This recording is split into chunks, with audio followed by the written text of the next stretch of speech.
One of the first things that a lot of players do when they pick up the game of Madden at the beginning of the season, they look to find ways to get pressure on the quarterback. We're going to show you a defense out of the nickel 2-4 double mug that does that by getting pressure from the weak side defensive tackle. In most cases, this defense will get to the quarterback within 2 seconds. In this case, as you see on your screen. The one substitution that we like to make when setting up the nickel 2-4 double mug LB Blitz 3 is to go ahead and sub out the weak side defensive tackle. So as you're looking at your screen, it's this guy right here as you're looking at him. This is what I'm going to sub out with. And now what I prefer to do is to have a fast defensive line men go into that position. In this case, with the Cowboys, we have this guy right here, which is going to be Williams. So I've already subbed him in there as you look at your screen.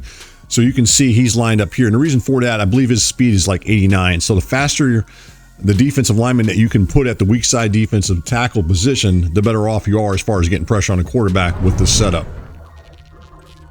As far as the setup is concerned with this particular defense, the nickel 2-4 double mug LB Blitz 3, is we're going to go ahead and call it here. And I want to show you guys the setup, and it's pretty simple to do as far as getting that pressure on the quarterback. And again, as I want to point out earlier, it comes from the weak side defensive tackle. As far as from the offensive side of things, let's go ahead and run this from the 49ers playbook. We'll go ahead and call this play here. It's from the gun tight Y off. Name of the play is called Choice Pivot Return. If you're following along, that'll be the play that we'll be using for the breakdown here. So let's go ahead and take a look at it. Now, this particular defender right here, as you look at it, he is playing a 3-receiver hook. Now, we're going to go ahead and hot route him the blitz as you watch here. And then what we want to do is we just want to slide him over just a notch to the right as you look at your screen. Now, before the snap, we're going to go ahead and hold down the right trigger here on the button here as you're looking at it. So we're going to go ahead and hold down the right trigger, and we're going to do this. And once the ball is snapped, we're going to allow him just to take one step forward. And then what we need to do is we need to go ahead and drop him back into coverage and look for anything in this area here as I'm showing on your screen, and kind of watch to make sure no the receivers come over here. Now, everything goes right. The pressure generally should come from this guy right here. Now, the one thing you got to watch for with the weak side defensive tackle, you may get a nano detection where he slows down for a second. If you're quick enough, you can hurry up and switch to him and actually go get the quarterback yourself, manually take control of him and go after the quarterback if everything goes well.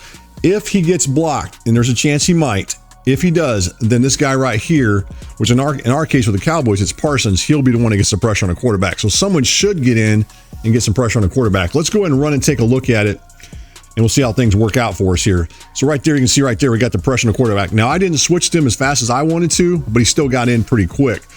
Let's go ahead and get into instant replay, and we'll take a look at it a little bit more so you guys can kind of see how this play worked as far as getting this pressure on the quarterback. And now, it's very early in the season, and I like to tell you this works against every single formation. I haven't had a chance to try it against every single formation, but for right now, I know it does work against certain formations, and it seems to work against these gun formations. So let's go ahead and look at this.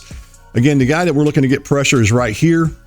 He's going to come through here, and he's going to shoot through this B gap and apply the pressure pretty quick. Now, as I mentioned earlier, if you hurry up and switch to him after he gets across the line of scrimmage, you can manually take control of him and go after the quarterback. You don't have to do that, but that's just an option.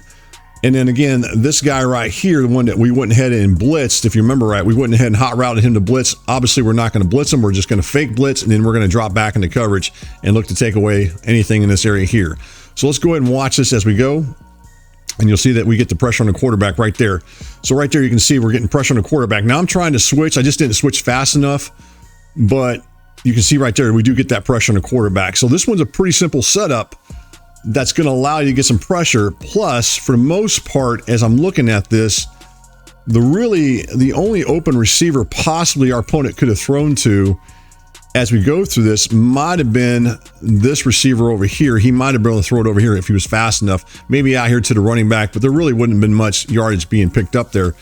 But for the most part, we are definitely able to get some pressure on the quarterback pretty darn quick as far as applying it, as you can see on your screen here. So definitely a defense worth taking a look at as far as getting pressure on the quarterback. So the name of this defense is called the nickel 2-4 double mug LB Blitz 3.